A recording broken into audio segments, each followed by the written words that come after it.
iSight is a case management software platform that you can think of as having 5 major components that I wanted to walk through with you today. The first is the intake process. So iSight uses a variety of means to try to get cases into the system. And so you can think about these as things like a configured intake form that your staff would use internally to capture new referrals.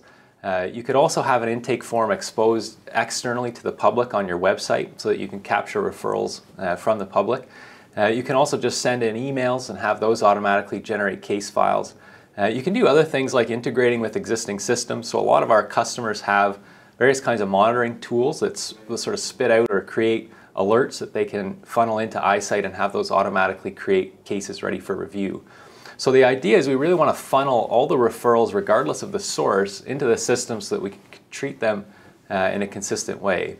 So that's the intake side of iSight. Second is case management. So once we've got these files in the system, the case management component really provides all the tools that the investigator or the investigation team is going to need to move it from start to finish. So these are things like investigator notes or diaries, to-dos, attachments, sending emails, and also using customized forms to record things like expenses or recoveries or other things that are relevant to your process.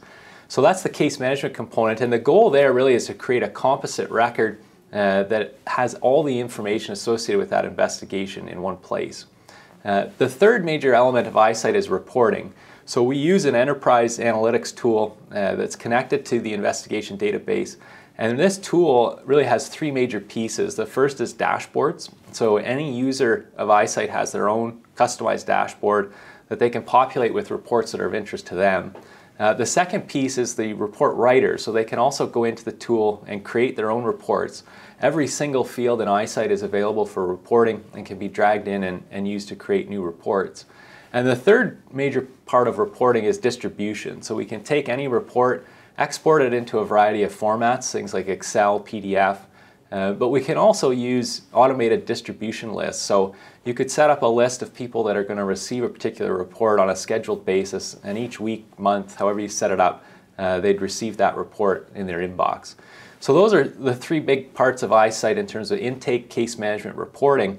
The 2 others then are alerts and workflow and access roles. So on the alert side, we really try to use alerts to keep cases progressing along the desired process. So you can think of those as new case notifications when a case comes in, escalation alerts when deadlines are missed, or a popular one is inactivity alerts. So if a case sits idle for a couple of weeks, maybe we notify a manager.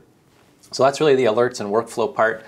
And finally is access roles. So for most of our clients, the kinds of information they're recording in iSight is quite sensitive, and we can restrict both who can see information in iSight, but also who can do certain things.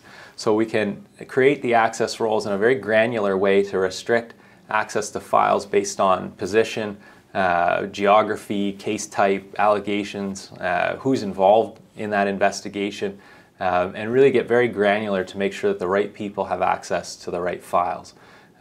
So that's a quick look at the 5 major components of iSight and how they all fit together.